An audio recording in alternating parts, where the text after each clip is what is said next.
Why hello, welcome to my channel. My name is Sally. This is Sally Stitches and today is a Flosstube Extra because I just received some really exciting news. Yesterday I received my invoice for StitchCon Weekend A for 2025. This is really exciting.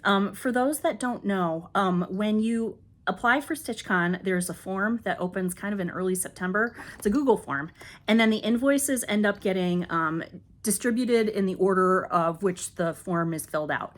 And so you don't really know if you're going to get into StitchCon until they send the invoice. And so I'm really excited. And one thing that I wanted to do this year, and I just didn't give myself enough time to do, so I'm going to do this upcoming year, is I wanted to make a little stitchy gift for all of the attendees at StitchCon. I received so many really, really generous gifts while I was at StitchCon. And I did have like a little sticker, that I could distribute, and that was fun, but I was really blown away by how like extra it can be. And I think if I have a year to plan, or 9 months to plan, I think I can do something a little better this time. And so let me show you what I like to do for retreats. I actually just made a bunch of these for the Chantel's 141 retreat, but I bought enough materials just on the off chance I would get into StitchCon. And so I can make a lot more, and that is these. These are little needle books that I make. So there's a little yarn tie, and then when you open them up, on the inside, there are two little pages that are made out of felt.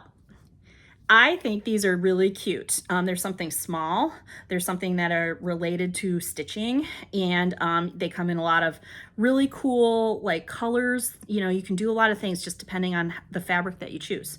I'm tying this back up before I continue here. Here's a couple others that I've made. This is the very first one I made, and I made this out of a fabric called Cross Stitch by Allison Glass. Sadly discontinued, but I bet you can find it places. And then I made this one. This was from Wildflowers. There's a little smiley face on this. Yeah, these were for Steel City Stitcher retreats I did. And then this one I just made for the Chantels, and I'm gonna make a lot more of these. So what I'm gonna do today is I'm gonna show you how I make them. So let's move over to my sewing table next.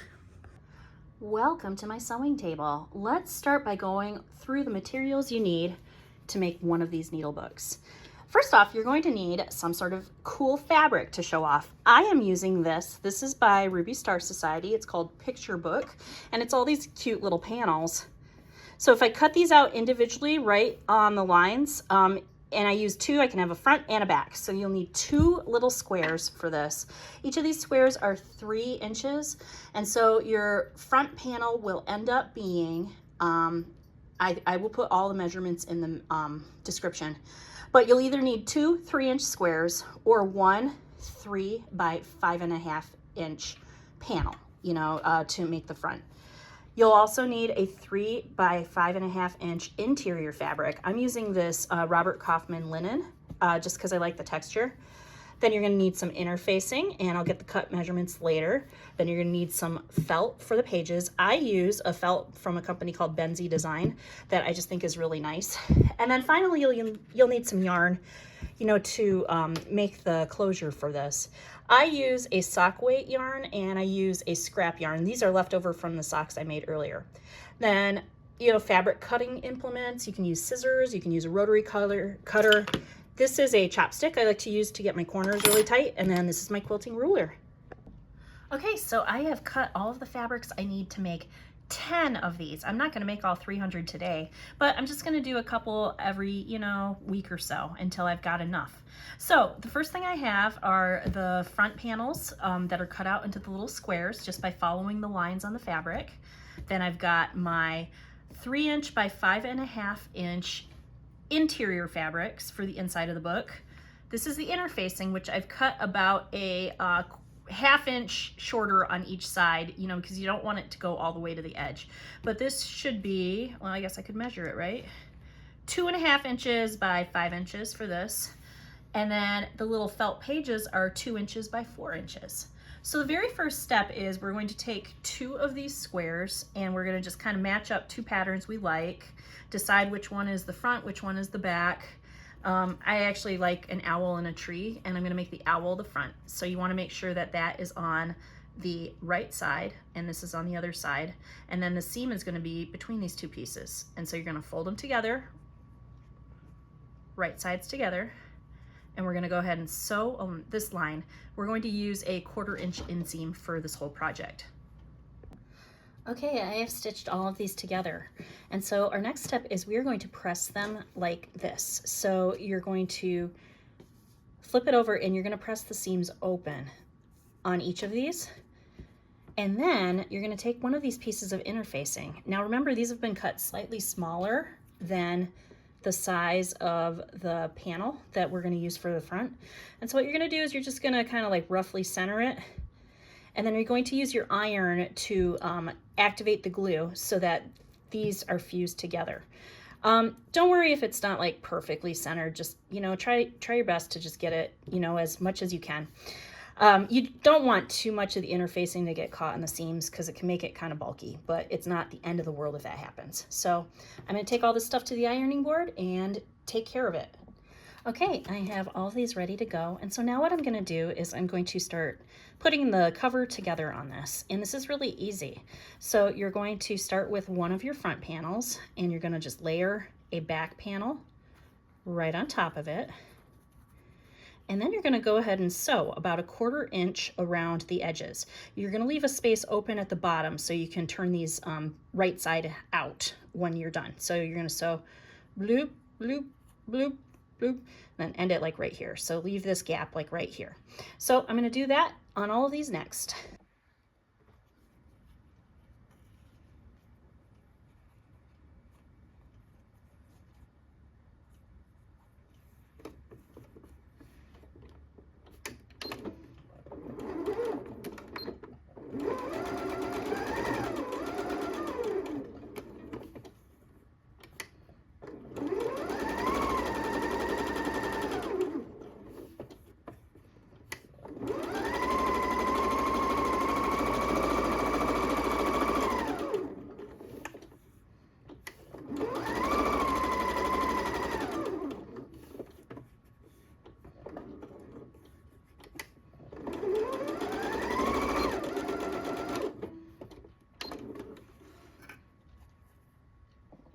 Okay, I have sewn all of these, and then the other thing I've done is I've clipped all of the corners pretty close to the edge to reduce some of the bulk.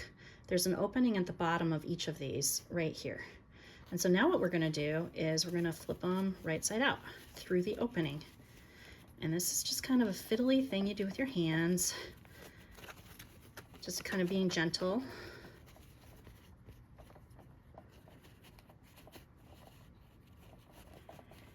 And then if you find you need to get into the corners, you can very carefully use a chopstick to kind of push all that fabric, because you want to try to get a sharp corner for your book. You can just kind of run it along the edges too. So once these are all turned right side out, you're going to want to press them so that they're flat. See all these little wrinkles? Don't worry about that. And then when you press them, you're also going to want to fold this raw edge in so that the bottom of your book is a straight line. I'll show you that in a minute once I get these all turned the right way around. Okay, so I'm over at my ironing board.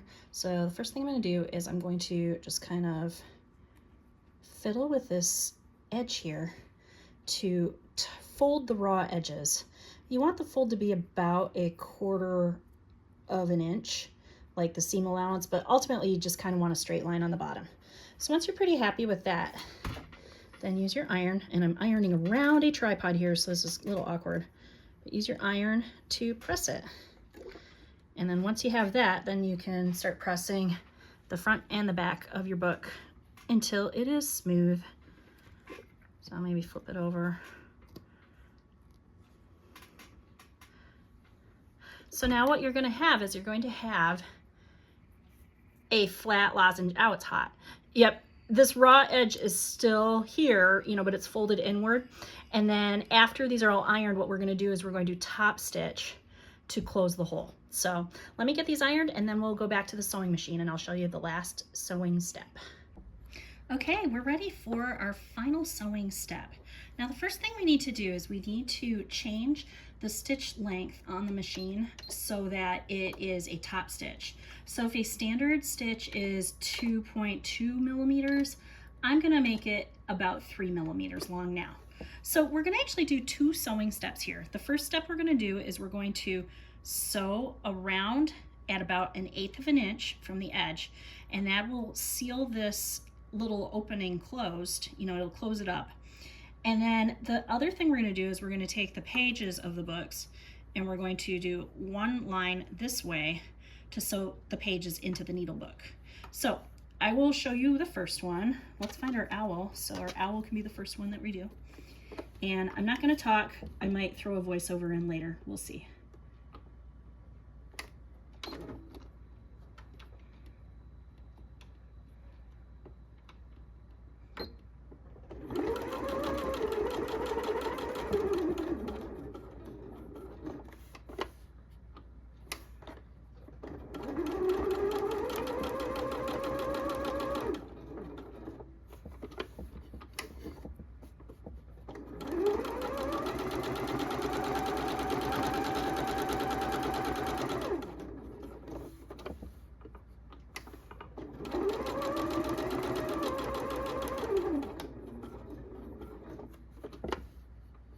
Okay, when I get to this part, what I like to do is I like to use my scissors to cut the first threads just as close as you want. I did back stitch when I started my seam.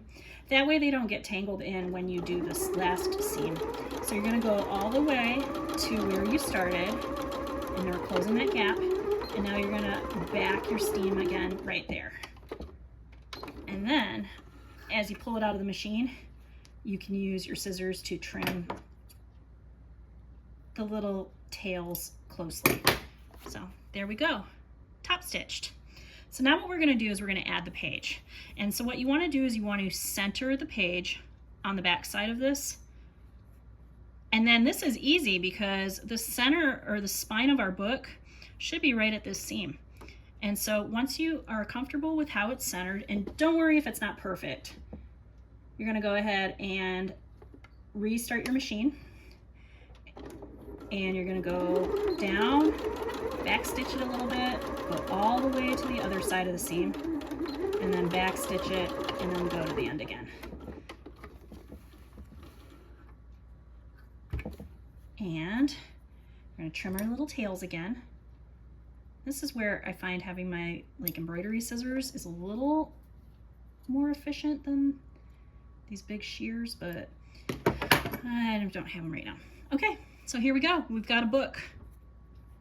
See, little pages are sewed, and you can close it. It's gonna need some creasing to make it stay closed, and the closure will help too.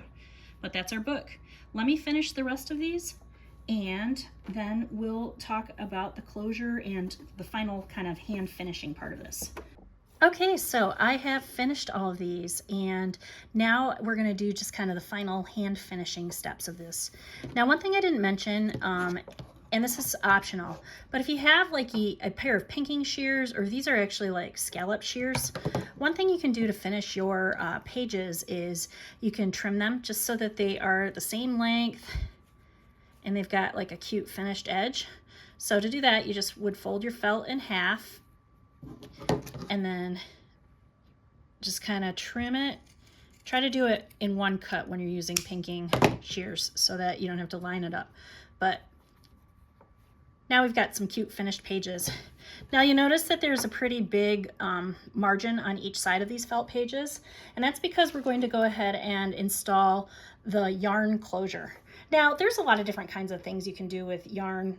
You can do a yarn closure, you can do a snap closure or Velcro, but because this is an assembly line project, meaning I plan on making more than 300 of these, yarn is just so much easier and it's great. So that's the way I usually finish these.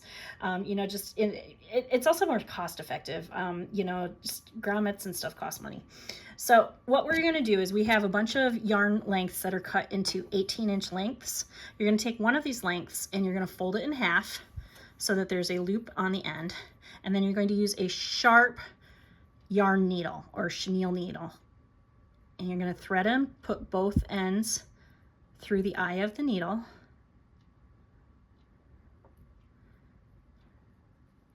Like that. And now what you're going to do is you're going to take your book and you're going to dip your needle in just through the linen layer, not through the fabric layer. That's part of the reason we have that interfacing, to kind of protect that. And you're going to go maybe about 1/4 to 3/8 of an inch, just like that. And you're going to pull your yarn through. And then what you're going to do is you're going to pull the ends of the yarn through this loop to create like a lark's head knot, I believe. And then you have a yarn tail on one side of the book. You're going to do the same for the other side. So why don't you watch me do it again with less talking this time.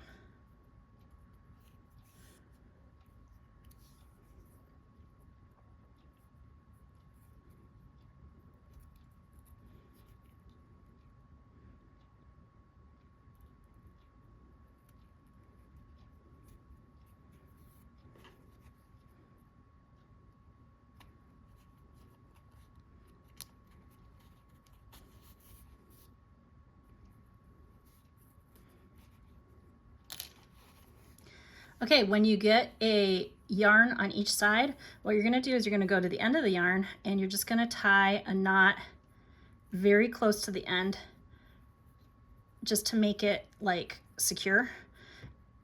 And then I always do a second knot that's maybe about 1 inch away from the end, just to kind of keep the 2 yarn strands together so that they're kind of acting like a single strand. But you don't want this knot too close to the edge, otherwise it interferes with tying it into a bow later.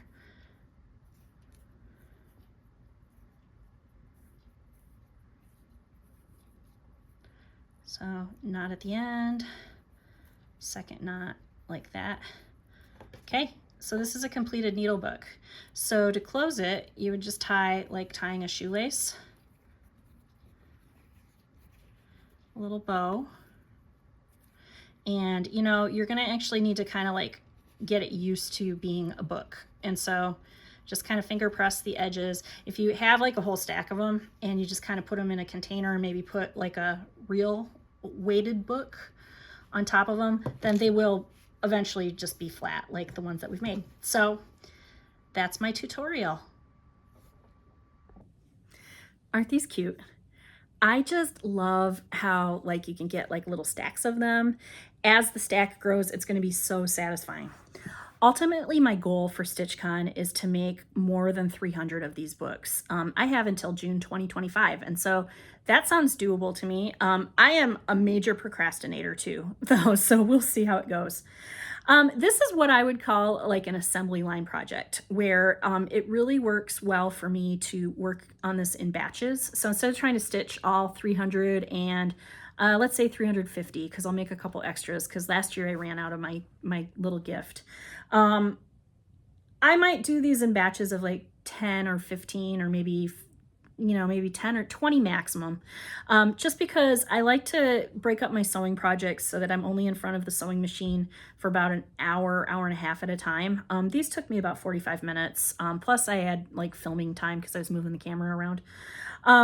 So that will be something that I'll just be working on between now and then, just every so often, maybe, I don't know, 10 a week, maybe 30, 35 weeks, you know, we'll see. I think it's a lot of fun. I think that one thing that, you know, if you wanted to do a project like this, that would be efficient would be to get all of the fabric and materials you need and pre-cut everything, just like if you were making a quilt.